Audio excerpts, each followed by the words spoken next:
മീറ്റിങ്ങിലായിരിക്കുന്നത്. നമ്മൾ കഴിഞ്ഞ ആഴ്ച എനിക്ക് തോന്നുന്നു കുറേ ദിവസം കൂടി ഇരുന്ന പിന്നെ അടുത്ത ക്ലാസ് കേറുന്നത്. അതുകൊണ്ട് എത്രത്തോളം ആളുകൾ ഓർമ്മയിൽ ഇരിക്കുന്നുണ്ടെന്ന് എനിക്കറിയത്തില്ല. എങ്കിലും നമ്മൾ നീതീകരണത്തിന്റെ ആവശ്യകതയാണ് ഈ ദിവസങ്ങളിൽ അത് വചനത്തിൽ നിന്ന് നമ്മൾ മനസ്സിലാക്കിക്കൊണ്ടിരിക്കുന്നത്. അതുമായിട്ടൊരു സബ്ജക്റ്റ് നമുക്ക് പറയുവാണെങ്കിൽ സിൻ, പാപം എന്തുവാന്ന് നമ്മൾ പഠിച്ചുകൊണ്ടിരിക്കുക. അത് 1-ാം അധ്യായത്തിൽ 18 തുടങ്ങി നമ്മൾ അങ്ങോട്ട് പാപത്തെക്കുറിച്ച് മനസ്സിലാക്കുമ്പോൾ നീതീകരണം എല്ലാ മനുഷ്യരുടെയും ജീവിതത്തിൽ എത്രത്തോളം ആവശ്യമായി വരുന്നു എന്ന് നമ്മൾ മനസ്സിലാക്കിക്കൊണ്ടിരിക്കുകയാണ്. അതിനായിട്ട് ആദ്യത്തെ ഭാഗത്ത് നമ്മൾ കണ്ടു കഴിഞ്ഞു, പൗലോസ് അപ്പോസ്തലൻ കുറച്ച് ഗ്രൂപ്പ് ആളുകളെ എടുത്തിട്ട് അവരോട് ഒരു കുറ്റപത്രം സമർപ്പിക്കുക. നിങ്ങൾ ഇന്ന തെറ്റ് ചെയ്തു, അതുകൊണ്ട് നിങ്ങൾക്ക് ദൈവസന്നിധിയിൽ ഒരിക്കലും നിവർന്നു നിന്ന് ഞാൻ നീതിമാനാണ്, എനിക്ക് സ്വയമേ എന്നെ തന്നെ നീതീകരിക്കാൻ പറ്റുമെന്ന് ദൈവസന്നിധി നിങ്ങൾക്ക് പറവാനൊക്കത്തില്ല. ആ ആളുകളെ കുറിച്ച് ആരെ കുറിച്ചാണ് നമ്മൾ മനസ്സിലാക്കിയെടുത്തേ? അതായത് വിക്കഡായിട്ട് നടക്കുന്നവരെ കുറിച്ച്, ഇല്ലെങ്കിൽ അൺറൈച്ചസ് ആയിട്ട് ലോകത്തിൽ ജീവിക്കുന്നവരെ കുറിച്ച്, ഇല്ലെങ്കിൽ ജാതീയ ലോകത്തെ കുറിച്ച്. അവരെ കുറിച്ച് വേറൊരു പ്രത്യേകത പറയാനുണ്ട്. അവരിൽ ആളുകൾ എങ്ങനെയുള്ളവരാ? വിഗ്രഹാരാധികളാണ്. അവരെന്തൊക്കെ പാപം ചെയ്തു എന്ന് 1:18 തൊട്ട് ആ 1-ാമത്തെ അധ്യായം തീരുന്നവരെ നമ്മൾ കണ്ടു കഴിഞ്ഞു. ഇനി 2-ാമത്തെ ഭാഗത്തേക്ക് കടക്കുമ്പോൾ രണ്ടാമത്തെ ഒരു ഗ്രൂപ്പിനെ കൊണ്ടുവന്ന് പൗലോസ് അപ്പോസ്തലൻ പറയുന്നു. അവരെന്ന് പറയുമ്പോൾ റൈച്ചസ് ആയിട്ട്, ചിലപ്പോൾ വിഗ്രഹാരാധികളായിരിക്കത്തില്ല, പക്ഷെ അവർ പറയും ഞങ്ങൾ വിഗ്രഹാരാധികളിൽ പെടുന്നില്ല, പക്ഷെ സമൂഹത്തിൽ നല്ല ധാർമ്മിക ബോധത്തോടും ഞങ്ങൾ നല്ല രീതിയിൽ ജീവിക്കുന്നവരാ എന്ന് പറയുമ്പോൾ അവരോടും അപ്പോസ്തലൻ പറയുക, അവരെ കുറിച്ച് പറയുന്ന റൈച്ചസ് ആയിട്ടുള്ള ആളുകളെ, ഇല്ലെങ്കിൽ മോറൽ മാൻ, അവരെ കുറിച്ച് അപ്പോസ്തലൻ പറയുന്നു, നിങ്ങൾക്കും ദൈവസന്നിധിയിൽ പ്രശംസിപ്പാൻ ഒന്നുമില്ല. നിങ്ങളുടെ ഒരു സ്വഭാവം മറ്റുള്ളവരെ വിധിക്കുന്നവരാ. വിധിക്കുമ്പോൾ നിങ്ങൾ ഒരു കാര്യം മനസ്സിലാക്കിക്കോ, ദൈവം നിങ്ങളെയും വിധിപ്പാനായിട്ട് ഇടയായിത്തീരും. അതിന്റെ കാര്യം എന്ന് വെച്ച് കഴിഞ്ഞാൽ വിധിക്കുന്ന നിങ്ങൾ അത് തന്നെ പ്രവർത്തിക്കുന്നു. ഇനി താഴേക്ക് വരുമ്പോൾ കാണുന്നു, ആ റൈച്ചസ് ആളുകളിൽ യഹൂദനും വരാം, യവനനും വരാം. യഹൂദനും വരാം, ജാതീയമായിട്ടുള്ള ആളുകളും അതിൽപ്പെടും. ഇനി താഴേക്ക് വരുമ്പോൾ ഒരു ലോ ഇല്ലാത്തവരെ കുറിച്ച് കാണുന്നു. അപ്പൊ അവരോടും പറയുക, നിങ്ങൾക്ക് ന്യായപ്രമാണം ഇല്ല എന്ന് പറഞ്ഞിട്ട് ദൈവസന്നിധി നിങ്ങൾക്ക് സ്വയമായിട്ട് എക്സ്ക്യൂസ് പറഞ്ഞൊന്നും മാറി നിൽക്കാനൊക്കത്തില്ല. എന്ന് വെച്ചാൽ നിങ്ങളുടെ മനസാക്ഷിയിൽ ദൈവം ഒരു പ്രമാണം എഴുതിയിട്ടുണ്ട്. അതിന്റെ കാരണം ദൈവം എല്ലാരെയും ദൈവത്തിന്റെ സാദൃശ്യത്തിലും സ്വരൂപത്തിലുമാ സൃഷ്ടിച്ചേ. അപ്പോ എല്ലാ മനുഷ്യനും നന്മയും തിന്മയും ഒക്കെ തിരിച്ചറിവാൻ ദൈവം എന്തോ കൊടുത്തിട്ടുണ്ട്? കഴിവ് കൊടുത്തിട്ടുണ്ട്. അപ്പൊ മനസാക്ഷി എന്ത് കൊടുക്കും?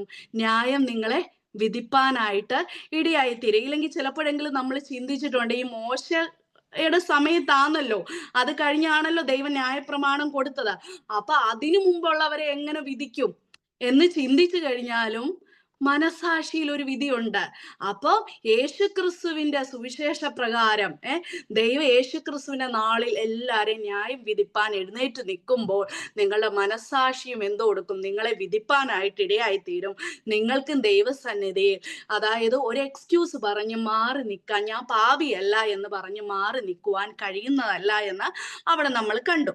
ഇനി അങ്ങോട്ട് വരുമ്പോ പിന്നെ നമ്മൾ കണ്ടത് യഹൂദനെ എടുത്ത് അപ്പോസ്തലൻ പറയുക. യഹൂദന്റെ പ്രത്യേകത ഭയങ്കര പാരമ്പര്യം. പിന്നെ അവരെ കുറിച്ച് പറഞ്ഞ മതഭക്തിയാണ് യഹൂദൻ ഏറ്റവും വലിയ ഇമ്പോർട്ടന്റ് ആയിട്ടുള്ള കാര്യം. യഹൂദനോട് പറയുക, യഹൂദ നിനക്ക് ന്യായപ്രമാണം കിട്ടിയതാ, പക്ഷെ ഈ ന്യായപ്രമാണം അത് കുഞ്ഞിലേ തൊട്ടേ അവര് ന്യായപ്രമാണം പഠിപ്പിക്കുമെന്നാ പറയുന്നത്. അവരുടെ കുഞ്ഞുങ്ങളെ അത് എന്തുവാണല്ലോ അതിൽ എഴുതിയിരിക്കുന്ന എല്ലാം അവരെ മനസ്സിലാക്കി പഠിപ്പിച്ച് തറവായിട്ട് പഠിപ്പിച്ചു കൊടുക്കും. പക്ഷെ യഹൂദനോട് പറയുക, ഇതിൽ എഴുതിയിരിക്കുന്ന എല്ലാം ശരി, പക്ഷെ നീ അതനുസരിച്ച് നടക്കുന്നില്ല. അങ്ങനെ വരുമ്പോ നീയും ദൈവസന്നിധിയിൽ പാപിയാ. നീ പറയുന്നുണ്ട് പരിച്ഛേദന ഏറ്റവനാ. പരിച്ഛേദനയെ കുറിച്ച് നമ്മൾ മനസ്സിലാക്കുമ്പോൾ അത് താഴേക്ക് വരുമ്പോൾ നമുക്ക് ആ വാക്യം വായിക്കാം. അതായത് ദൈവവും യഹൂദനും തമ്മിൽ, അതായത് അബ്രഹാമിന്റെ സന്തതിയും തമ്മിൽ ഉടമ്പടി ചെയ്തപ്പോ വെച്ച ഒരു നിയമമാ. അതായത് അവര് പുറമേ എന്തോ കൊടുക്കണം? പരിച്ഛേദന ഏൽക്കണം. ആവർത്തന പുസ്തകത്തിൽ നമ്മൾ ആ ഭാഗം കാണുമ്പോൾ കാണുന്നുണ്ട്, പരിച്ഛേദന ഏൽക്കാത്തവനെയൊക്കെ ജനത്തിന്റെ ഇടയിൽ നിന്ന് ഛേദിച്ചു കളയണമെന്നും പറയുന്നുണ്ട്. അപ്പോ അവനോട് പറയുക, അതും ഒരു വിശേഷതയല്ല. പരിച്ഛേദന കൊണ്ട് നിനക്ക് ദൈവസന്നിധി രക്ഷപ്പെടാമെന്ന് നീ ഒരിക്കലും കരുതരുത്. ദൈവം ആഗ്രഹിക്കുന്ന പരിച്ഛേദന നിന്റെ പുറമേ ഉപരി പുറമേ ഉള്ളതിനെക്കാട്ടിൽ ഉപരി എവിടെ ആയിരിക്കണം? ആവർത്തന പുസ്തകത്തിൽ ആ ഭാഗം തന്നെ പറയുന്നുണ്ട്. ഹൃദയത്തിന്റെ അഗ്രത്തെ എന്തോ ചെയ്യണം? പരിച്ഛേദന കഴിക്കണമെന്ന് അവിടെ പറയുന്നുണ്ട്. ഇനി നമ്മൾ താഴേക്ക് വരുമ്പോ ഈ ഒരു ലേഖനം എഴുതപ്പെട്ടിരിക്കുന്ന ചില ഭാഗങ്ങൾ നമ്മൾ അത് വായിക്കുമ്പോൾ നമുക്ക് തന്നെ തോന്നി ഇത് എന്തുവാ എഴുതിയേക്കുന്നത്, അതായത് ഇതൊന്നും മനസ്സിലാക്കി എടുക്കാൻ ഒരു ഇച്ചിരി പ്രയാസമാണ്. ക്വസ്റ്റ്യൻ പറയുന്നു, പിന്നെ ആൻസർ പൗലോസ് തന്നെ പറയുന്നു. അപ്പൊ ഈ ഡയട്രൈബ് എന്നുള്ള ഒരു ശൈലിയിലാണ് എഴുതിയേക്കുന്നത്. അത് പൗലോസ് അപ്പസ്തോലൻ ഇപ്പൊ ഒരാൾ മുമ്പിൽ നിന്ന് ഇങ്ങനെ ഒരു ചോദ്യം ചോദിക്കുക. അപ്പസ്തോലൻ ഈ വാക്കുകളൊക്കെ പറയുമ്പോ അപ്പസ്തോലൻ മുമ്പ് കൂട്ടി കാണുക, ഒരാൾ മുമ്പിൽ നിന്ന് ഒരു ചോദ്യം ചോദിക്കാം ഇതിനെ എതിർത്തുകൊണ്ട്, ഇല്ലെങ്കിൽ ആർഗ്യുമെന്റ് ചെയ്തുകൊണ്ട്, ഇങ്ങനെ അല്ലേന്ന് ചോദ്യം ചോദിക്കുമ്പോൾ ആ വ്യക്തി ചോദിക്കാവുന്ന ചോദ്യത്തെ കൂടെ തൻ്റെ മനസ്സിൽ മുമ്പ് കൂട്ടി കണ്ട് ആ ചോദ്യവും മറുപടിയും കൊടുക്കുന്ന ഒരു ശൈലിയിലാണ് ഈ ലേഖനം എഴുതപ്പെട്ടിരിക്കുന്നത്. ഇനി 3-ാമത്തെ അധ്യായത്തിലേക്ക് വരുമ്പോൾ നമുക്കതൊന്ന് മനസ്സിലാക്കിയെടുക്കാം. 3-ാമത്തെ അധ്യായത്തിൽ അപ്പൊ ഇപ്പൊ ഒരാള് ഇല്ലെങ്കിൽ ഈ ഒരു ലേഖനം ഒന്ന് മനസ്സിലാക്കിയെടുക്കാൻ വായിക്കുന്ന ഒരു യഹൂദനായിക്കൊള്ളട്ടെ, അപ്പസ്തോലനോട് ഒരു ചോദ്യം ചോദിക്കുക. എന്നാൽ യഹൂദൻ എന്ത് വിശേഷത? അപ്പസ്തോലൻ പറയുന്നത്, ഇത്രയും നേരം പറഞ്ഞു യഹൂദന് രക്ഷയില്ലെന്ന് പറഞ്ഞു. അപ്പൊ യഹൂദന് വിശേഷതയൊന്നും ഇല്ലെന്നാണോ പറയുന്നേ? ഇല്ലെങ്കിൽ ഒന്ന് ചോദിക്കാം, പരിച്ഛേദനയാൽ എന്തു പ്രയോജനമൊന്നും ഇല്ലേ? എന്നിട്ട് അങ്ങനെ ചോദിക്കുമ്പോ അപ്പസ്തോലൻ പറയുവാണ്, സകല വിധത്തിലും വളരെ ഉണ്ട്. അതായത് വളരെ കാര്യങ്ങൾ അവരെ കുറിച്ച് പറവാൻ ഉണ്ട്.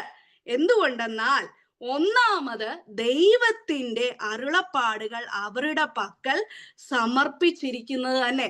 അതായത് യഹൂദ ജാതിയെ കുറിച്ച് കേൾക്കുമ്പോൾ ദൈവത്തിന്റെ അരുളപ്പാടുള്ള ജനമാണ് ആരെന്ന് പറയുന്നത്. ഈ ന്യായപ്രമാണം പോലും ആർക്കാ ദൈവം മുഖേന ആർക്കാ ആദ്യമേ കൊടുത്തത്? യഹൂദനാ കൊടുത്തേ. അങ്ങനെ വെച്ച് നോക്കുമ്പോൾ ഏറ്റവും വലിയൊരു ശ്രേഷ്ഠ ജനമാണ് ആരെന്ന് പറയുന്നത്? യഹൂദ ജാതി എന്ന് പറയുന്നത്. നമുക്ക് ആ ഒരു ഭാഗം ഒന്ന് വായിക്കാം. ആവർത്തന പുസ്തകം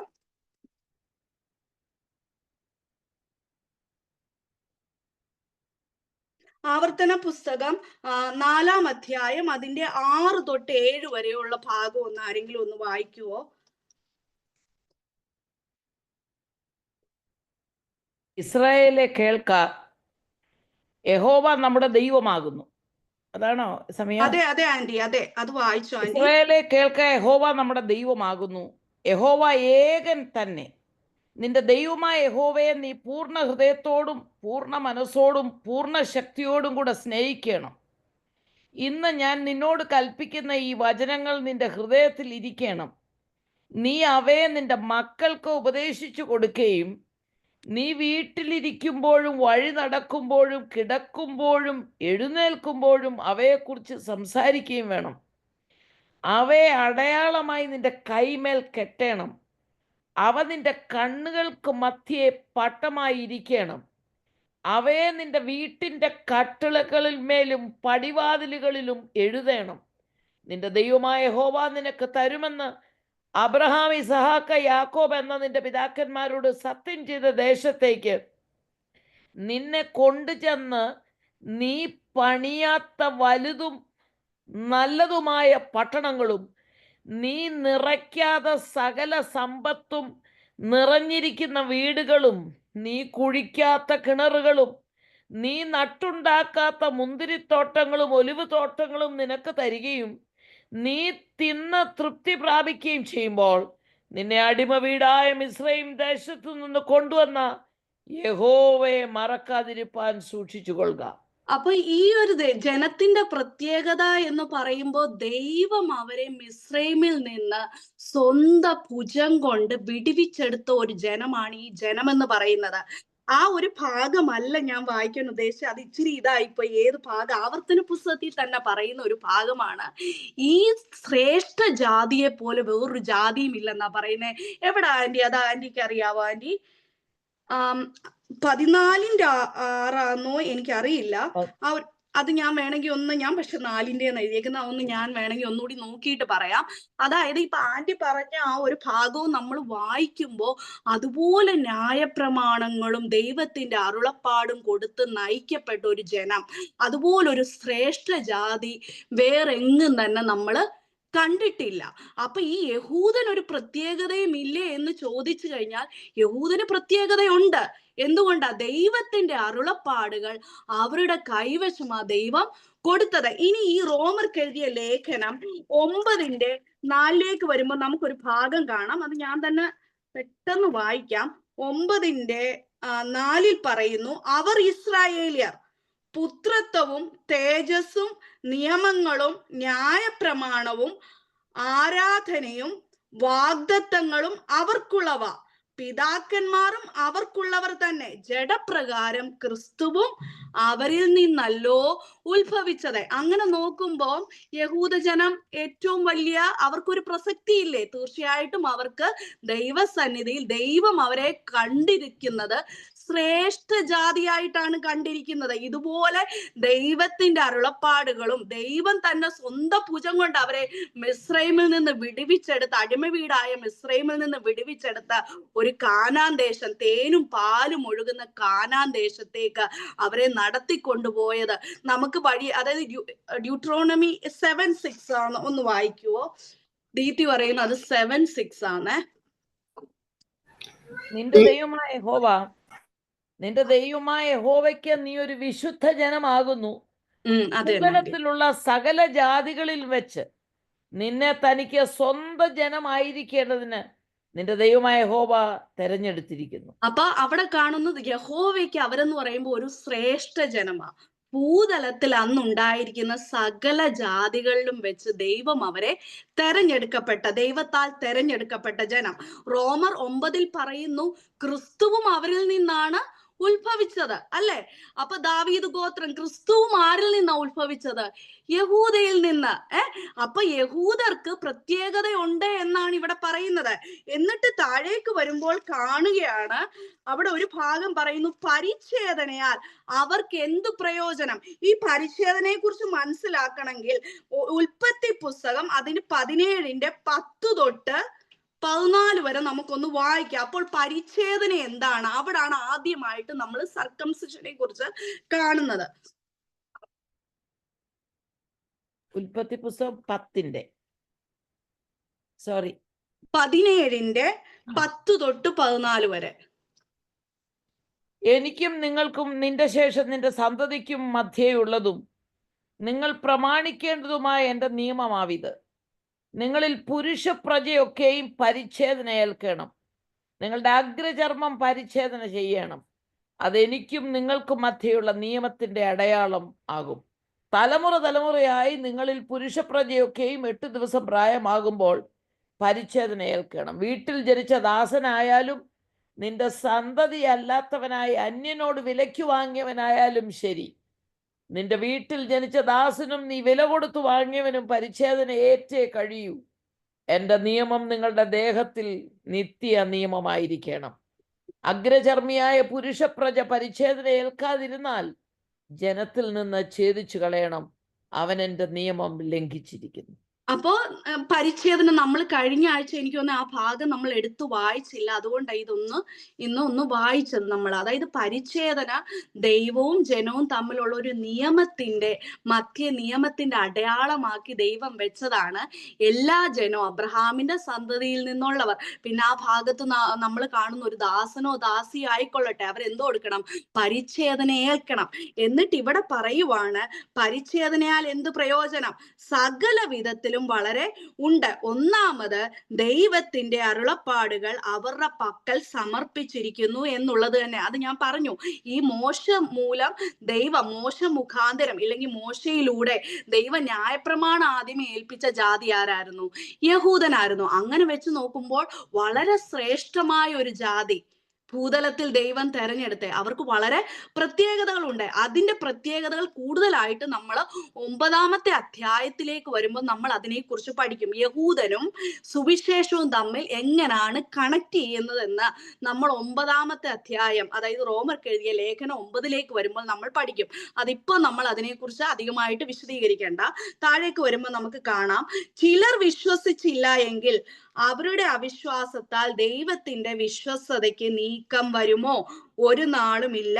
നിന്റെ വാക്കുകളാൽ നീ നീതീകരിക്കപ്പെടുവാനും നിന്റെ ന്യായവിസ്താരത്തിൽ ജയിപ്പാനും എന്ന് എഴുതിയിരിക്കുന്നത് പോലെ ദൈവം സത്യവാൻ, സകല മനുഷ്യരും ഭോഷ്ക് പറയുന്നവർ എന്നേ വരൂ. എന്നാൽ പൗലോസപ്പോസ്തലൻ ചോദിക്കുക, ഇനി ചില ആളുകൾ വിശ്വസിച്ചില്ല എങ്കിൽ, ദൈവം പറഞ്ഞ കാര്യങ്ങളെ ഇല്ലെങ്കിൽ ദൈവത്തെ വിശ്വസിച്ചില്ലെങ്കിൽ ദൈവത്തിന്റെ വിശ്വസ്തതയ്ക്ക് ഒരിക്കലെങ്കിലും നീക്കം വരുമോ?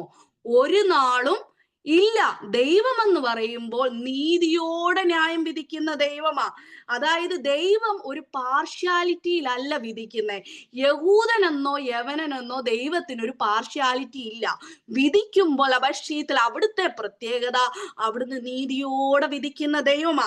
എന്നിട്ട് ഇവിടെ താഴേക്ക് വരുക, ദൈവത്തിന്റെ വിശ്വസ്തതയ്ക്ക് ആരെങ്കിലും, ഇനി നമ്മളായിക്കൊള്ളട്ടെ, നമ്മൾ ദൈവത്തെ വിശ്വസിച്ചില്ല എങ്കിൽ ദൈവത്തിന്റെ വിശ്വസ്തതയ്ക്ക് എന്തെങ്കിലും നീക്കം വരുമോ? പ്രിയപ്പെട്ടവരെ, ഒരിക്കലുമില്ല. ദൈവം ദൈവത്തിന്റെ സ്റ്റാൻഡേർഡ് മാറ്റുന്ന ദൈവമല്ല. അതായത് സമയം മാറുന്ന അനുസരിച്ച്, ഇല്ലെങ്കിൽ മനുഷ്യൻ അവിശ്വസനായി തീർന്നോ എങ്കിൽ ഞാൻ ഇങ്ങനെ ആക്കാം, എന്റെ രീതി ഇങ്ങനെ ആക്കാം എന്ന് പറയുന്ന ഒരു ദൈവത്തെ അല്ല നമ്മൾ സേവിക്കുന്നത്. ഇനി വാഗ്ദത്തത്തിന്റെ കാര്യം തന്നെ എടുത്തോട്ടെ, എത്രയോ വാഗ്ദത്തം നമുക്ക് ലഭിച്ചു കഴിഞ്ഞിരിക്കുന്നു. ഇനി ദൈവം നമ്മളുടെ സ്വഭാവം അനുസരിച്ച്, ഇല്ലെങ്കിൽ നമ്മൾ കാലതാമസം വരും, അയ്യോ നടക്കത്തില്ലെന്ന് പറഞ്ഞ് അത് നിവർത്തിപ്പിക്കാതിരിക്കുന്ന ദൈവമാണോ നമ്മുടെ ദൈവം? ദൈവം ഒരു വാക്ക് പറഞ്ഞിട്ടുണ്ടെങ്കിൽ നമ്മുടെ ദൈവത്തിന്റെ പ്രത്യേകത അവിടുന്ന് നിവർത്തിക്കുക തന്നെ ചെയ്യും. അതിന്റെ അർത്ഥം ദൈവത്തിന് ഒരിക്കലും മാറ്റമില്ല. മനുഷ്യനാണ് വാക്ക് മാറുന്നവൻ, ദൈവത്തിന് ഒരിക്കലും മാറ്റം വരുന്നില്ല. എന്നിട്ട് താഴേക്ക് വരുമ്പോ പറയുക, ദൈവം സത്യവാൻ, സകല മനുഷ്യരും ഭോഷ്ക് പറയുന്നവർ എന്നേ വരത്തുള്ളൂ. നമുക്കൊരിക്കലും നമ്മളുടെ ചിന്താഗതിയിൽ ദൈവം തെറ്റ് ചെയ്തു, ദൈവം പറയുന്നത് ശരിയല്ല എന്ന് പറയുവാൻ ഒക്കത്തില്ല. എന്തുകൊണ്ടെന്നാൽ ദൈവം സത്യവാനാ. ദൈവത്തിനൊരു സ്റ്റാൻഡേർഡ് ഉണ്ട്. അത് വിട്ട് കർത്താവ് അങ്ങോട്ടുമില്ല ഇങ്ങോട്ടുമില്ല. ഈ സ്റ്റാൻഡേർഡിലേക്കാണ് നമ്മളെ വിളിക്കുന്നത്. വാ, കടന്നു വരാൻ പറയുന്നത്. കർത്താവിന്റെ രക്തത്താൽ കഴുകൽ പ്രാപിച്ച നമ്മളെ കർത്താവിന്റെ ആ ഒരു സ്റ്റാൻഡേർഡിലേക്ക്, വിശുദ്ധീകരണത്തിലേക്ക് നമ്മളെ കർത്താവ് വിളിക്കുക അല്ലെ. എന്നിട്ട് ഇവിടെ പറയുവാണ്, സകല മനുഷ്യരും ഭോഷ്ക് പറയുന്നവർ എന്നേ വരത്തുള്ളൂ. എന്നിട്ട് താഴേക്ക് വരുമ്പോൾ അത് ഇച്ചിരി മനസ്സിലാക്കാൻ നമുക്ക് ഭയങ്കര പ്രയാസമുള്ള 2-3 സെന്റൻസ് അവിടെ എഴുതിയേക്കുന്നത്. അത് വായിച്ചിട്ട് ഒന്ന് നമുക്ക് മനസ്സിലാക്കിയെടുക്കാം. എന്നാൽ എന്ന് വെച്ചാൽ വീണ്ടും ഒരു ആർഗ്യുമെന്റ്. ഇവിടെ ആദ്യത്തെ ഒരു ആർഗ്യുമെന്റ് ആണ്. അപ്പൊ യഹൂദൻ ഒരു വിശേഷത ഇല്ലേ പൗലോസ് അപ്പോസ്തലനെ? അപ്പൊ പരിച്ഛേദന ഏറ്റ എന്തിനാ? അതൊക്കെ വെറുതെ ആയി പോയോ എന്നൊരു യഹൂദൻ ചോദിക്കുക. ആ സഭയിൽ റോമിലെ സഭയിൽ കൂടുതലും ജാതികളായിരുന്നു എങ്കിലും അവിടെ ആരുണ്ടായിരുന്നു? യഹൂദനും ഉണ്ടായിരുന്നു. ഇനി നാളെ ഒരു യഹൂദൻ ഈ റോമർക്ക് എഴുതിയ ലേഖനം വായിക്കുക എന്ന് വിചാരിക്കുക. അവൻ ചോദിക്കുക, അപ്പൊ ഞങ്ങൾക്കൊരു പ്രത്യേകത ഇല്ലേ? ഞങ്ങളപ്പോ പരിച്ഛേദനയൊക്കെ ഏറ്റ വെറുതെ ആയിപ്പോയോ എന്നൊരാൾ ചോദിക്കുമ്പോ അപ്പസ്തോലൻ പറയുന്ന ഭാഗമാണ്, ഇല്ല, വളരെ പറയാനുണ്ട്. എന്ന് വെച്ചാൽ ദൈവത്തിന്റെ അരുളപ്പാടുകൾ നിങ്ങൾക്കാ തന്നത്. പക്ഷെ എന്നും പറഞ്ഞ് നിങ്ങൾ തെറ്റ് ചെയ്തു, ഞങ്ങൾക്ക് ഇതൊക്കെ തന്നു എന്ന് പറഞ്ഞ് പാർഷ്യലായിട്ട് വിധിക്കുന്ന ഒരു ദൈവത്തെ അല്ല നമ്മുടെ ദൈവം എന്ന് അവർക്ക് പറഞ്ഞ് മനസ്സിലാക്കി കൊടുക്കുക. ദൈവത്തിനൊരു സ്റ്റാൻഡേർഡ് ഉണ്ട്. അതനുസരിച്ച് ദൈവം എല്ലാരെയും എന്ത് കൊടുക്കും? വിധിക്കുവാനായിട്ട് ഇടയായി തീരും. അതായത് ആ രീതിയിൽ നിങ്ങൾ നടക്കണം. അതായത് അവരോട് തൊട്ടു മുമ്പിലത്തെ ചാപ്റ്ററിൽ എന്തുവാ പറഞ്ഞത്? ഹൃദയത്തിന്റെ പരിച്ഛേദനയാണ് ദൈവം ആഗ്രഹിക്കുന്നത്. അതായത് പുറമേ ഉള്ള പരിച്ഛേദന ഗുഡ്, അത് ചീത്തയാന്നല്ല പറയുന്നത്, നല്ല കാര്യം. ഇപ്പോഴും യഹൂദർ ചെയ്യുന്ന കാര്യമാണ്, നല്ലതാ. പക്ഷെ ദൈവം ആഗ്രഹിക്കുന്ന അതോടൊപ്പം തന്നെ ഹൃദയത്തിൽ എന്തോ ഉണ്ടാകണം? ഒരു ട്രാൻസ്ഫർമേഷൻ ഉണ്ടാകണം എന്ന് അവരെ പറഞ്ഞ് മനസ്സിലാക്കുക. ഇനി അടുത്തൊരു ആർഗ്യുമെന്റിലേക്ക് കയറുക ഇവിടെ. ആ ഒരു ഭാഗമാണ്, എന്നാൽ നമ്മുടെ അനീതി ദൈവത്തിന്റെ നീതിയെ പ്രസിദ്ധമാക്കുന്നു എങ്കിൽ നാം എന്തു പറയും എന്നാണ് ഒരു ക്വസ്റ്റ്യൻ. അതായത് അതൊന്ന് മനസ്സിലാക്കി എടുക്കണമെങ്കിൽ, ഇപ്പൊ ഞാൻ പറയുക, ഞാൻ കുറെ അനീതി ചെയ്യുക, ഞാൻ അനീതി ചെയ്യുന്ന അനുസരിച്ച് ദൈവം നീതിമാനെന്ന് ഈ ലോകത്തിന് അത്രേ സ്പഷ്ടമായിട്ട് കാണിക്കാനൊക്കും. എൻ്റെ അനീതി കൊണ്ട് ദൈവത്തിന്റെ നീതിയെ ഈ ലോകത്തിൽ പ്രസിദ്ധമാക്കി കാണിക്കാനൊക്കുമെന്ന് ഒരുവൻ പറയുവാന്ന് വിചാരിച്ചോ? മനസ്സിലാവുന്നുണ്ടോ? അതായത് ഞാൻ എന്തെങ്കിലും ഇപ്പൊ ഒരു ദൈവദാസൻ പറഞ്ഞ് ഞാൻ കേട്ടോ, ഒരു വൈറ്റ് ചുവര്, നല്ല വെള്ള തേച്ച ചുവരെ അതിലേക്ക് ഒരു കറുത്ത ഡോട്ട് ഇട്ടിട്ട് പറയുവാണ്, ഈ കറുപ്പ് വന്നത് കൊണ്ടാ ഈ വെളുത്ത ചുവര് എത്രത്തോളം വെളുത്തായിരുന്നെന്ന് നമുക്ക് മനസ്സിലാക്കാൻ കഴിഞ്ഞത് എന്ന് പറയുവാണെങ്കിൽ, മനസ്സിലാവുന്നുണ്ടോ? ഒന്നുകൂടി പറയാം, ഞാൻ പാപം ചെയ്തത് കൊണ്ടാ എന്റെ ദൈവം ഇത്ര നീതിമാനെന്ന് ഈ ലോകത്തിന് മനസ്സിലായത്. ഞാനപ്പ എന്ത് ചെയ്യണം? ഇനിയും പാപം ചെയ്താൽ അത്രയും തെളിവായിട്ട് ഈ ലോകത്തിൽ ഈ ദൈവം വലിയ വിശുദ്ധി ഉള്ളവനാണ്, ലോകത്തിനെ എനിക്ക് കാണിക്കാനൊക്കുമെന്ന് പറയുവാണെങ്കിൽ, ഇപ്പൊ വേറൊരു ഭാഗം പറയാം. ഒരു ഭാഗം ഉണ്ടല്ലോ, കൃപ ചെയ്യേണ്ടതിന്. പാപം ചെയ്താൽ എന്ത് കൊടുക്കാം? കൃപ അത്യന്തം വർദ്ധിക്കുക. അതുകൊണ്ട് എന്തോ ചെയ്യാം? പാപം ചെയ്തോണ്ടിരുന്നോ, അങ്ങനെ ചെയ്യുമ്പോ കൃപ വർദ്ധിച്ചു വരും. അങ്ങനാണോ? ഒരിക്കലും അല്ല. അപ്പൊ ഇവിടെ പറയുവാണ്, എന്നാൽ നമ്മുടെ അനീതി, ഇപ്പൊ ഒരാൾ ചോദിക്കുക, എന്റെ അനീതി കൊണ്ട് ദൈവത്തിന്റെ നീതി അത് പ്രസിദ്ധമാക്കുന്നു എങ്കിൽ എന്തു പറയും? അതൊരു ആർഗ്യുമെന്റാ. ഇപ്പൊ പൗലോസ് അപ്പോസ്തലൻ ഇങ്ങനെ ആളുകൾ ചോദിക്കാമെന്ന് മുമ്പ് കൂട്ടി കണ്ട് അതിനുള്ള ക്വസ്റ്റ്യനും അതിനുള്ള മറുപടിയും കൊടുത്താണ് ഇത് എഴുതുന്നത് എന്ന് വെച്ചാൽ, പിന്നെ ഒരു ക്വസ്റ്റ്യനുമായിട്ട് ആരും മുമ്പോട്ട് വരരുത് എന്ന് വെച്ചാൽ, അയ്യോ അതെഴുതിയ തെറ്റിപ്പോയി, ഇല്ലെങ്കിൽ ഇത് പറഞ്ഞ തെറ്റായിപ്പോയി. അപ്പസ്തോലൻ എഴുതി എന്ന് പറഞ്ഞാലും പരിശുദ്ധാത്മാവല്ലേ അപ്പസ്തോലനിലൂടെ എഴുതിപ്പിച്ചേ. അപ്പൊ പരിശുദ്ധാത്മാവിനറിയാം ആളുകൾ ഈ ചോദ്യവും ഒക്കെ ആയിട്ട് നാളെ കാലത്ത് വീണ്ടും പൊങ്ങി വരാൻ ചാൻസ് ഉണ്ട് എന്ന് മനസ്സിലാക്കി ആ ചോദ്യവും മറുപടിയും കൂടെ കൊടുക്കുവാണ് അപ്പസ്തോലൻ. എന്നിട്ട് താഴേക്ക് വരുമ്പോ കാണുവാണ്, ശിക്ഷ നടത്തുന്ന ദൈവം നീതിയില്ലാത്തവൻ എന്നോ. അപ്പൊ ഇങ്ങനെ വരുമ്പോ നമുക്ക് തീർച്ചയായിട്ടും പറയാനൊക്കും, ദൈവം എങ്ങനെ ലോകത്തെ ശിക്ഷിക്കുന്നത് എന്ന് വെച്ചാൽ, എന്റെ അനീതി കൊണ്ട് ദൈവത്തിന്റെ നീതി എന്ത് കൊടുക്കുക? പ്രസിദ്ധമാക്കുക.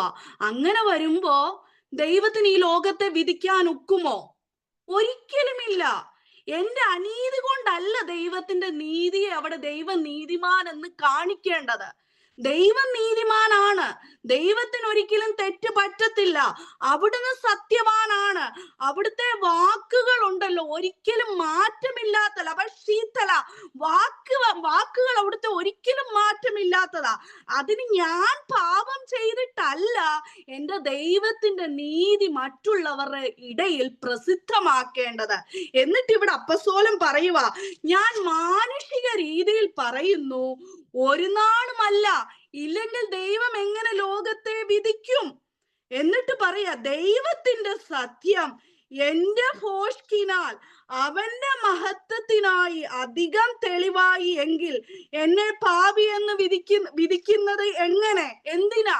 ഇപ്പൊ അതായത് കുറച്ചു മുന്നേ പറഞ്ഞ പോലെ, ഞാൻ ഒരുപാട് പാപം ചെയ്തിട്ട് ദൈവത്തിന്റെ ഗ്ലോറി ഈ ലോകത്തിൽ വെളിപ്പെടുത്തണം, ദൈവത്തിന്റെ ഗ്ലോറി മഹത്വം വെളിപ്പെടേണ്ടത്, ഇല്ലെങ്കിൽ ഞാൻ പാപം ചെയ്തിട്ടാ ദൈവത്തിന്റെ കൃപ അധികം വെളിപ്പെടേണ്ടത് എന്ന് പറയുമ്പോൾ എന്നെ പാപി എന്ന് വിധിക്കാൻ ഒക്കുവോ? ഒരിക്കലുമില്ല. എന്തുകൊണ്ടാ?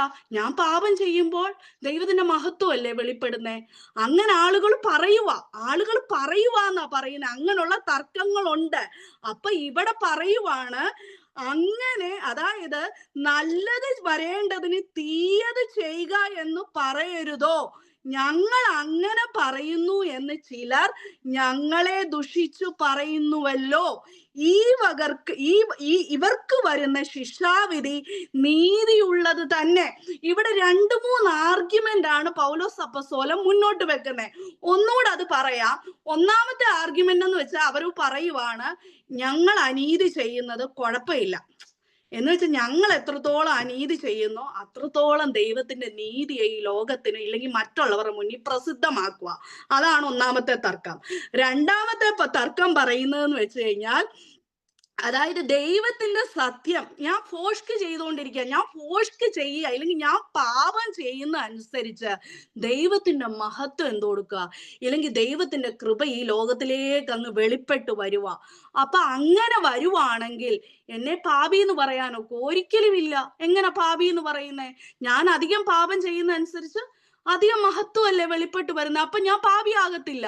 ഇങ്ങനെ ആളുകൾ പറയുന്നു എന്നാ പറയുന്നത്. അതായത് തീയത് ചെയ്തോ, ചീത്ത ചെയ്തോ, അപ്പൊ കൂടുതൽ നന്മ, അതായത് കൂടുതൽ ദൈവത്തിന്റെ അത്രയും ദൈവത്തിന്റെ ഗ്ലോറിഫിക്കേഷൻ ഈ ലോകത്തിൽ നമുക്ക് വെളിപ്പെടുത്താൻ ഒക്കുമെന്ന് ആളുകൾ ഞങ്ങളെ കുറിച്ച് കളവായി പറയുന്നു.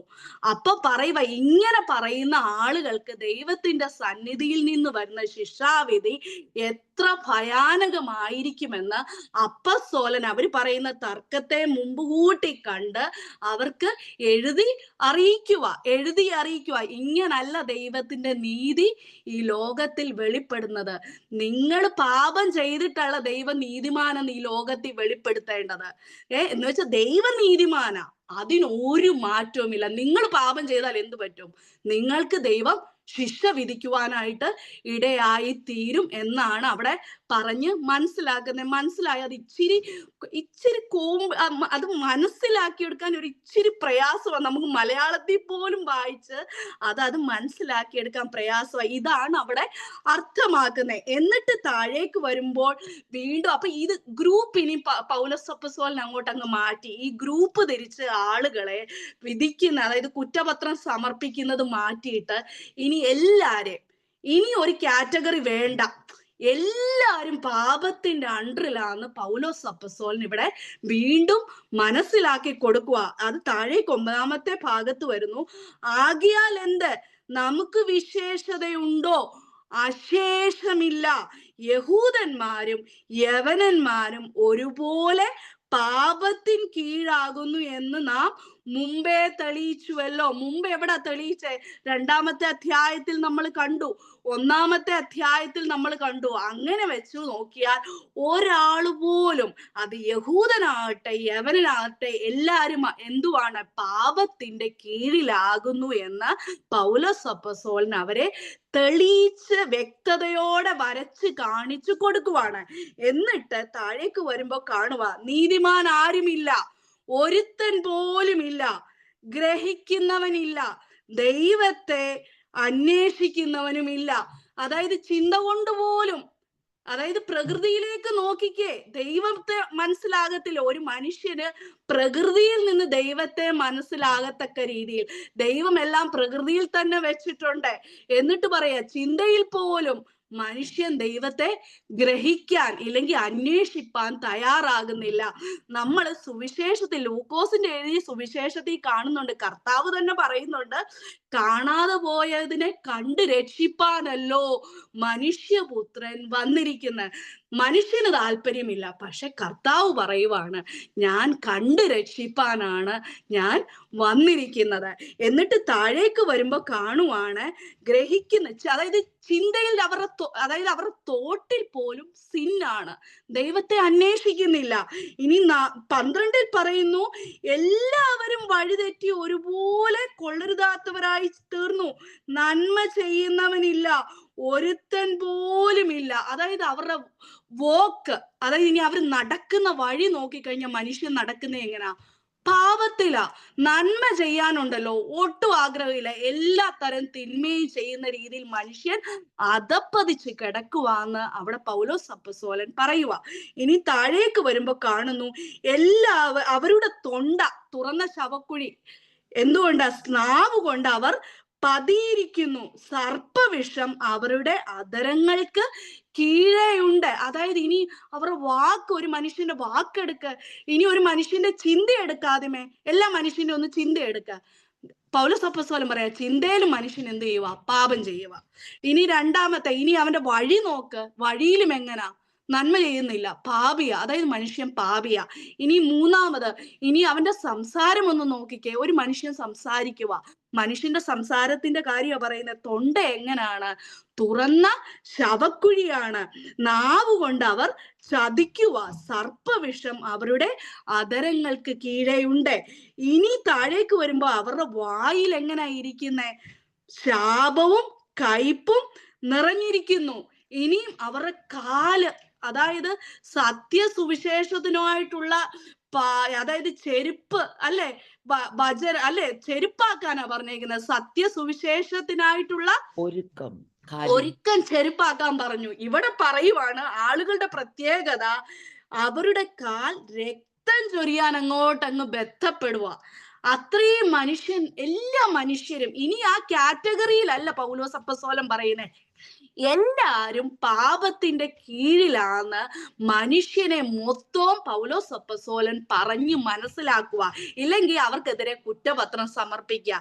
ഇനി ആ മറ്റേ കാറ്റഗറി വന്നില്ലേ, ഈ ഒരു കാറ്റഗറിയിലെങ്കിലും നിങ്ങൾ വരും. നിങ്ങളുടെ അതായത് ചിന്തയിൽ നിങ്ങൾ പാപികളാണ്. നിങ്ങളുടെ സംസാരിക്കുമ്പോൾ നിങ്ങൾ പാപം ചെയ്യുന്നു. പിന്നെ നടക്കുമ്പോൾ നിങ്ങൾ പാപം ചെയ്യുന്നു. ദൈവത്തിന് ഹിതമില്ലാത്ത വഴികളിലെല്ലാം തന്നെ നിങ്ങൾ നടക്കുന്നു. എന്നിട്ട് പറയുവാണ്, നാശവും അരിഷ്ടതയും അവരുടെ വഴികളിലുണ്ട്, സമാധാന മാർഗം അവർ അറിഞ്ഞിട്ടില്ല. ഇനി കണ്ണി നോക്കിക്കേ, അവരുടെ ദൃഷ്ടിയിൽ ദൈവഭയം ഒട്ടുമില്ല എന്നിങ്ങനെ എഴുതിയിരിക്കുന്നില്ല. ഈ ഭാഗങ്ങൾ യെശയ്യാ പ്രവചന പുസ്തകത്തിൽ നിന്നും സങ്കീർത്തന ഭാഗത്തിൽ നിന്നും അപ്പോസ്തലൻ ഉദ്ധരിച്ചുകൊണ്ട് എഴുതിയിരിക്കുന്ന ഭാഗങ്ങളാണ്, എടുത്തെഴുതിയിരിക്കുന്ന കുറെ വാക്കുകളാണ് നമ്മൾ ഇവിടെ കാണുവാനായിട്ട് കഴിയുന്നത്. അപ്പോ ഇവിടെ ഇനി ഒരു കാറ്റഗറി ചെയ്യാതെ എല്ലാ മനുഷ്യനെയും കൊണ്ടു നിർത്തി പൗലോസ് അപ്പോസ്തലൻ പറയുക, നിങ്ങൾ എല്ലാരും പാപത്തിന്റെ കീഴിലാണ് എന്ന് വെച്ച് കഴിഞ്ഞാൽ നിങ്ങളുടെ ചിന്തയിൽ നിങ്ങൾ പാപം ചെയ്യുന്നു. ദൈവത്തെ നിങ്ങൾ അന്വേഷിക്കുന്നില്ല. ദൈവം നിങ്ങൾക്കെല്ലാം വെളിപ്പെടുത്തി തന്നിട്ടുണ്ട്. പ്രകൃതി നോക്കിയാൽ തന്നെ ദൈവത്തെ മനസ്സിലാവും. പക്ഷെ നിങ്ങൾ ദൈവത്തെ അന്വേഷിക്കുന്നില്ല. രണ്ടാമത്തെ ഇത് പറയുക, നിങ്ങളുടെ വോക്കിൽ നിങ്ങൾ എങ്ങനാണ്? പാപം ചെയ്യുന്നവരാ. നിങ്ങളുടെ ടോക്കിൽ നിങ്ങൾ എങ്ങനാണ്? പാപം ചെയ്യുന്നവരാണ്. നിങ്ങളുടെ ദൃഷ്ടിയിൽ നിങ്ങൾ എങ്ങനാണ്?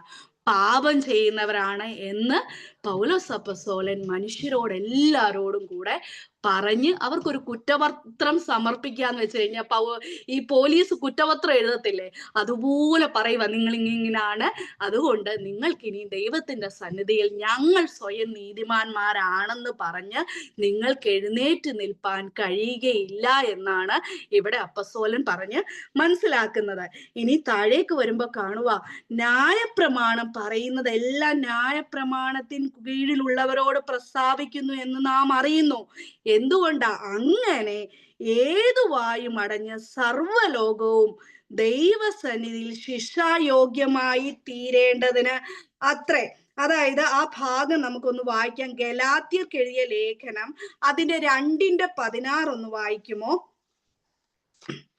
അതായത് ഇവിടെ പറയുന്ന ന്യായപ്രമാണത്തിന്, അതെടുക്കുമ്പോഴത്തേക്ക് ഞാൻ പറയാം, ന്യായപ്രമാണത്തിന് ആരെ നീതീകരിപ്പാൻ കഴിയുന്നതല്ല. ന്യായപ്രമാണത്തിന് എന്തുവാ? പാപത്തിന്റെ പരിജ്ഞാനം വരുത്തുവാനാണ് കഴിയുന്നത്. അതായത് ക്രിസ്തുവിലേക്ക് ഒരു വഴികാട്ടിയാക്കി തീർത്തതാരാണ്?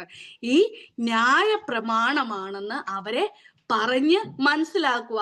അതായത് എബ്രായർക്ക് എഴുതിയ ലേഖനം നമ്മൾ പഠിച്ച സമയത്ത് നമ്മൾ പറഞ്ഞു, ഈ ന്യായപ്രമാണം എന്ന് പറയുമ്പോൾ ഒരു ഡയഗ്നോസ്റ്റിക് ടൂൾ പോലെ, എന്തെങ്കിലും ഒരു അസുഖം ഉണ്ടെങ്കിൽ കണ്ട് പിടിച്ചു തരാൻ സഹായിക്കുന്ന എന്തുവായിരുന്നു? ന്യായപ്രമാണം. പെട്ടെന്ന് മനസ്സിലാകുന്ന രീതിയിൽ പറഞ്ഞതാ, മനസ്സിലാക്കാൻ കഴിയുന്ന രീതിയിൽ. അതായത് അത് മാത്രമേ അത് ചെയ്യുന്നുള്ളൂ. എന്നാൽ ഈ ഒരു പാപത്തിന് ന്യായപ്രമാണത്തിന് ക്യൂർ ആക്കാൻ കഴിഞ്ഞോ? ഒരിക്കലുമില്ല. അതായത് ഇതിനൊരു ക്യൂർ ആകണമെങ്കിൽ നാം എവിടെ പോകണം? ക്രിസ്തുവിന്റെ അടുക്കൽ പോകേണ്ടിയിരിക്കുന്നു. അപ്പൊ ഗലാത്യർ നമുക്ക് ആ 2:16 ഒന്ന് വായിക്കാം. എന്നാൽ യേശുക്രിസ്തുവിലുള്ള വിശ്വാസത്താൽ അല്ലാതെ ന്യായപ്രമാണത്തിന്റെ പ്രവൃത്തികളാൽ മനുഷ്യൻ നീതീകരിക്കപ്പെടുന്നില്ല എന്ന് അറിഞ്ഞിരിക്കൊണ്ടും നാമും ന്യായപ്രമാണത്തിന്റെ പ്രവൃത്തികളാലല്ല ക്രിസ്തുവിലുള്ള വിശ്വാസത്താൽ തന്നെ നീതീകരിക്കപ്പെടേണ്ടതിന് ക്രിസ്തു യേശുവിൽ വിശ്വസിച്ച് ന്യായപ്രമാണത്തിന്റെ പ്രവൃത്തികളാൽ ഒരു ജഡവും നീതീകരിക്കപ്പെടുകയില്ലല്ലോ. അപ്പൊ ഗലാത്യർ ലേഖനത്തിൽ പറയുന്നു, ന്യായപ്രമാണത്താൽ ഒരു ജഡവും എന്തുവാ നീതീകരിക്കപ്പെടുന്നില്ല. ഇനി യഹൂദനും പറവാൻ വഴിയില്ല, വകയില്ല, ന്യായപ്രമാണം എന്നെ രക്ഷിക്കും. അവരങ്ങനെ കരുതിയത്, ന്യായപ്രമാണം എന്നെ രക്ഷിക്കും. ദൈവത്തിന്റെ അരുളപ്പാടുകൾ കിട്ടിയ ജനമാ ഞങ്ങള്, അതായത് പരിച്ഛേദനയേറ്റ ജനമാ ഞങ്ങള് ദൈവത്തിന്റെ സ്വന്തം ജനം, ദൈവം ഞങ്ങളെ രക്ഷിക്കുമെന്നുള്ള അന്ധമായ വിശ്വാസത്തിലിരിക്കുന്ന ഒരു ജനം. അവരോടും കൂടെ പറയുവാണ്, ന്യായപ്രമാണത്തിന് പാപത്തിന്റെ പരിജ്ഞാനം വരുത്തുവാൻ മാത്രമേ കഴിയുകയുള്ളൂ, അല്ലാതെ ന്യായപ്രമാണത്താൽ ഒരു ജഡവും കൊടുക്കുന്നില്ല, നീതീകരിക്കപ്പെടുന്നില്ല. അങ്ങനെ വെച്ച് നോക്കുമ്പോൾ നമ്മൾ ഇതിൽ മനസ്സിലാക്കണ്ടേ, സുവിശേഷത്തിന്റെ, അതായത് സുവിശേഷം അറിയിക്കേണ്ട പ്രസക്തി എത്രത്തോളം വലുതായിരിക്കുന്നു. സുവിശേഷം സുവിശേഷം അറിയിച്ചെങ്കിൽ മാത്രമേ ഉള്ളൂ അത് അവരെന്തോ വിശ്വസിക്കുവാൻ ഇടയാകത്തുള്ളൂ. വിശ്വാസം എങ്ങനാ വരുന്നേ? കേൾവിയാലും ക്രിസ്തുവിന്റെ വചനത്താലും, അല്ലെ? യേശു ക്രിസ്തുവിനെ കുറിച്ചുള്ള സുവിശേഷം അറിയിച്ചെങ്കിൽ മാത്രമേ ഒരു നീതീകരണം, അതായത് ഞങ്ങൾക്ക് എങ്ങനെ രക്ഷപ്പെടും, ഇതിൽ നിന്ന് വരുവാനുള്ള കോപത്തിൽ നിന്ന് ഞങ്ങൾ എങ്ങനെ രക്ഷപ്പെടും, അതായത് ഇപ്പോൾ ദൈവ കോപത്തിന്റെ അണ്ടറിലാണ് എല്ലാവരും ആയിരിക്കുന്നത്, എല്ലാ മാനവജാതിയും ദൈവ കോപത്തിന്റെ അണ്ടറിലാണ് പൗലോസ് അപ്പോസ്തലൻ പല കാറ്റഗറി ആയിട്ട്, ഇനി കാറ്റഗറി ഒക്കെ മാറ്റിയിട്ട് എല്ലാരെയും കൂട്ടി അവരോട് പറയാ, എല്ലാ ജനവും പാപത്തിന്റെ അണ്ടറിലാന്ന് അവരെ മനസ്സിലാക്കി കൊടുക്കുന്നു. ഇനി കഴിഞ്ഞ ആഴ്ച ഞാൻ കഴിഞ്ഞ ക്ലാസ്സിൽ പറഞ്ഞു, നമ്മുടെ പാസ്റ്റർ 3 കാര്യങ്ങൾ പറഞ്ഞായിരുന്നു നീതീകരണത്തിന്റെ പൊതുവിലായിട്ടുള്ള ആവശ്യകത എന്തുവാന്ന് മനസ്സിലാക്കാൻ. അതായത് ഇനി ഒരു കാറ്റഗറി വേണ്ട, അതായത് പൊതുവിലായിട്ടുള്ള ആവശ്യകത മനസ്സിലാക്കാൻ വീണ്ടും 3 വചനഭാഗം വീണ്ടും പറവാനായിട്ട് ആഗ്രഹിക്കുന്നു. ഒന്നാമത്തെ ഭാഗം അത് റോമർക്ക് എഴുതിയ ലേഖനം 5:12 തന്നെ പറയുന്നു, ഏക മനുഷ്യനാൽ പാപവും പാപത്താൽ മരണവും ലോകത്തിൽ പ്രവേശിച്ചു. അപ്പൊ എല്ലാവരും എന്തിലായി? പാപത്തിലായി. അതായത് ആദാമിനെ എടുത്തു പറയുക, ആദ്യത്തെ ആദാമിനെ എടുത്തു പറയുന്നു, ഏക മനുഷ്യനാൽ പാപവും പാപത്താൽ മരണവും ലോകത്തിൽ പ്രവേശിച്ചു. ഇനി രണ്ടാമത്തെ ഭാഗം പറയുന്നേ, ഒരു വ്യത്യാസവുമില്ല, അത് 3:23 നമ്മൾ കാണുന്നുണ്ട്, ഒരു വ്യത്യാസവുമില്ല, എല്ലാവരും പാപം ചെയ്ത് ദൈവ തേജസ് ഇല്ലാത്തവരായി തീർന്നു. ഇനി മൂന്നാമത്തെ കാര്യം, അത് നമ്മൾ വചനത്തിൽ നിന്ന് മനസ്സിലാക്കുവാണ്, നമ്മുടെ നീതി പ്രവൃത്തികൾ ഒക്കെയും കറ പുരണ്ട തുണി പോലെ അത്രേ. ഐശയ്യാ പ്രവചനം 64:6 പറയുന്നു. അങ്ങനെ വെച്ച് നോക്കുമ്പോൾ, അതായത് ദൈവസന്നിധിയിൽ നമുക്ക് എന്തെങ്കിലും പറവാൻ വഴിയുണ്ട്, ഇല്ലെങ്കിൽ ഈ ജനത്തിന് ഞങ്ങൾ നീതി ഉള്ളവരാണെന്ന് ദൈവസന്നിധി പറയുവാൻ ഒക്കുമോ? അപ്പോൾ ഈ ജനത്തിന് എന്ത് വേണം? പാപം ചെയ്ത ജനത്തിന് എന്ത് വേണം? തീർച്ചയായിട്ടും ഒരു രക്ഷ, ഇല്ലെങ്കിൽ ഒരു നീതീകരണത്തിന്റെ ആവശ്യകത ഉണ്ട് എന്ന് പൗലോസ് അപ്പോസ്തലൻ മനസ്സിലാക്കി കൊടുക്കുവാണ്. ഇനി അടുത്ത ക്ലാസ്സിൽ നമ്മൾ ഇത്രയും പറഞ്ഞത് നീതീകരണത്തിന്റെ ആവശ്യകതയാ, അതായത് പാപത്തെ കുറിച്ച് പറഞ്ഞു. ഇനി ഈ പാപത്തിൽ നിന്ന് എങ്ങനെ രക്ഷപ്പെടാം എന്നാണ് അടുത്ത അധ്യായമല്ല 3:21 തൊട്ട് നമ്മൾ അങ്ങോട്ട് മനസ്സിലാക്കുന്നത്. അപ്പൊ ശീതല, അപ്പൊ നമുക്ക് എന്തുവാ ഉള്ളത്? നമുക്ക് ഇതിൽ നമ്മളുടെ പ്രസക്തി എന്തോ ഉള്ളേ? സുവിശേഷം അറിയിപ്പാൻ ദൈവം നമ്മളെ കുറിച്ച് ആഗ്രഹിക്കുന്നു. ഇപ്പൊ ഇങ്ങനെയുള്ളവര് എത്രയോ നമ്മുടെ നമ്മുടെ വർക്കിംഗ് പ്ലേസിൽ ഇങ്ങനെയുള്ളവരുണ്ട്, അതായത് ഈ നീതീകരണത്തിന്റെ ആവശ്യകത ഉള്ളവര്. അവരോട് സുവിശേഷം അറിയിപ്പാൻ പൗലോസ് അപ്പോസ്തലനെ പോലെ നമ്മളും എന്തിരിക്കുക? കടപ്പെട്ടിരിക്കുക, അല്ലെ? ദൈവം ഇത് നമ്മളെ ഏൽപ്പിച്ചേക്കുന്നത്. അപ്പൊ നമ്മൾ പറഞ്ഞെങ്കിൽ മാത്രമേ ഈ ദൈവത്തെ അവർക്ക് മനസ്സിലാക്കാനും അതിലൂടെ ക്രിസ്തുവിലൂടെ രക്ഷ അവർക്കും അനുഭവിച്ചറിവാൻ ഒക്കുകയുള്ളൂ. അപ്പൊ അതിനുള്ള ഓരോ ഉപകരണങ്ങളായിട്ട്, അത് നമ്മളുടെ ജോലി സ്ഥലത്തായിരിക്കാം, ഇല്ലെങ്കിൽ നമ്മളുടെ നെയ്ബർഹുഡിലായിരിക്കാം, ദൈവം നമ്മളെ ഓരോരുത്തരും ഉപയോഗിക്കട്ടെ, എന്നെയും നിങ്ങളെ ഉപയോഗിക്കട്ടെ അധികമായിട്ട് എന്ന് ആത്മാർത്ഥമായിട്ട് ഞാൻ ആഗ്രഹിക്കുക. പൗലോസ് അപ്പോസ്തലൻ പറയുന്നത് ഇതിൽ, അതായത് സുവിശേഷം അറിയിച്ചില്ലെങ്കിൽ എനിക്ക് കഷ്ടമാണെന്നാ പറയുന്നത്. അതായത് സുവിശേഷം അറിയിക്കാനുള്ള നിർബന്ധം എന്റെ മേൽ കിടക്കുക. ജോയ്സ് മാമയ്ക്കായിട്ട് ഞാൻ ദൈവത്തെ നന്ദിയോടെ സ്തുതിക്കുന്നു. കഴിഞ്ഞ പ്രാവശ്യം അശ്വതി ആന്റി അമ്മാമ്മയോട് കഴിഞ്ഞ പ്രെയർ മീറ്റിംഗ് ഒരു ദൂത് പറവാനായിട്ട് ഇടയായി തീർന്നു. ഓരോ കുഞ്ഞും പ്രസവിക്കുമ്പോ അവർ അടുത്ത് ഇന്ന് പ്രാർത്ഥിച്ചത് അപ്പൊ ശീതല എത്ര അനുഗ്രഹമായിട്ടുള്ള കാര്യം. കഴിഞ്ഞ പ്രാവശ്യം പിന്നെ ഞാൻ പറഞ്ഞു, ലിൻസയുടെ കാര്യം പറഞ്ഞു, ആളുകൾ ഇങ്ങോട്ട് വരുക. ഇതെങ്ങനെ മനസ്സിലാകുന്നേ? നമ്മളുടെ സ്വഭാവം, നമ്മളും ഈ ന്യായപ്രമാണത്തിന് കീഴിലുള്ളവരല്ല, അതിലും മഹത്തായ സുവിശേഷവും സത്യവചനവും ദൈവം നമ്മളെ ഏൽപ്പിച്ചേക്കുക. നമ്മൾ അതിൽ ജീവിക്കുമ്പോൾ, ദൈവം പറയുന്ന അനുസരിച്ച് നമ്മൾ ജീവിക്കുമ്പോൾ, നമ്മൾ പറയാതെ തന്നെ മറ്റുള്ളവർ എന്തു കൊടുക്കും?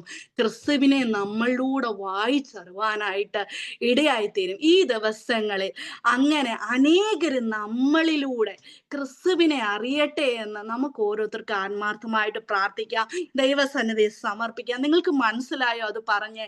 ആ ഒരു അനീതിയുടെ കാര്യമൊക്കെ പറഞ്ഞ അതൊരു ഇച്ചിരി മനസ്സിലാക്കി എടുക്കാൻ ഒരു പ്രയാസമാകുന്ന രീതിയിലാണ് മലയാളത്തിൽ ആ ശൈലി വന്നേക്കുന്നത്. അത് മനസ്സിലായില്ലെങ്കിൽ വീണ്ടും ഞാൻ പറഞ്ഞു തരാൻ തയ്യാറാണ്. അപ്പൊ ഈ ഭാഗത്തും കൊണ്ട് നമ്മൾ ആ സിന്നെന്നുള്ള ആ ഒരു ഭാഗം, ആ ഒരു വിഷയം നമ്മൾ പഠിച്ചു കഴിഞ്ഞു. അപ്പൊ എന്തൊക്കെയാ പഠിച്ചത്? ഒന്ന് പെട്ടെന്ന് ഞാൻ പറയാം. പഠിച്ചത് നമ്മൾ പൗലോസ് അപ്പോസ്തലൻ പല ആളുകളെ പല രീതിയിൽ തരംതിരിച്ച് അവരോട് പറയുക, നിങ്ങൾക്ക് നീതീകരണത്തിന്റെ ആവശ്യതയുണ്ട്. ആദ്യത്തെ ആളുകളുടെ കാര്യം പറഞ്ഞു. എങ്ങനെ? ആരായിരുന്നു ആദ്യത്തെ ആളുകള്? ജാതീയ ലോകം. അവര് വിഗ്രഹാരാധികളായിരുന്നു, വിക്കഡായിട്ടുള്ള ആളുകളായിരുന്നു, അൺറൈച്ചസ് ആയിരുന്നു. പിന്നെ രണ്ടാമത്തെ ആളുകള് മോറൽ മാൻ. അവര് റൈച്ചസ് ആയിട്ട് നടക്കുന്നു, പക്ഷെ പലരെ വിധിച്ചു നടക്കുന്നു. മൂന്നാമത്തെ ഒരു കൂട്ടരെ കുറിച്ച് അവിടെ വളരെ വിശദമായിട്ട് പറയുന്നില്ലെങ്കിലും ന്യായപ്രമാണം ഇല്ലാത്തവർ, അതൊരു പ്രത്യേക ലോ ഇല്ലാത്തവരെ കുറിച്ച് പറയുന്നു, മനസാക്ഷിയുടെ വിധി. നാലാമത്തെ ആളുകൾ യഹൂദൻ, മതഭക്തനെ കുറിച്ച് പറയുന്നു. എന്നിട്ട് പിന്നെ അഞ്ചാമതൊരു കാറ്റഗറി ഇല്ല, ഓൾ, എല്ലാരും പാപം ചെയ്ത് ദൈവ തേജസ് നഷ്ടപ്പെടുത്തിയ ഒരു അവസ്ഥയിലേക്ക് അധപ്പതിച്ചിരിക്കുന്നെന്ന് പൗലോസ് അപ്പോസ്തലൻ പറഞ്ഞു. ഇനി ഇവർക്ക് നീതീകരണം വേണ്ടേ? തീർച്ചയായിട്ടും നീതീകരണം വേണം. അത് അടുത്ത ക്ലാസ്സിൽ നീതീകരണം ഇല്ലെങ്കിൽ ജസ്റ്റിഫിക്കേഷൻ ഇല്ലെങ്കിൽ സാൽവേഷൻ, അതിനെക്കുറിച്ച് നമ്മൾ അടുത്ത ക്ലാസ്സിൽ ദൈവം അനുവദിക്കുന്ന പക്ഷം നമ്മൾ അത് പഠിക്കുന്നതായിരിക്കും. ദൈവം എല്ലാവരെയും ധാരാളമായിട്ട് അനുഗ്രഹിക്കട്ടെ. Praise the Lord. Thank you Soumya. വളരെ നന്നായിട്ട് നമുക്ക് ലേഖനത്തിലൂടെ നമ്മളെ പഠിപ്പിച്ചു. ഞാനൊന്ന് റെക്കോർഡ് ക്ലോസ് ചെയ്തു.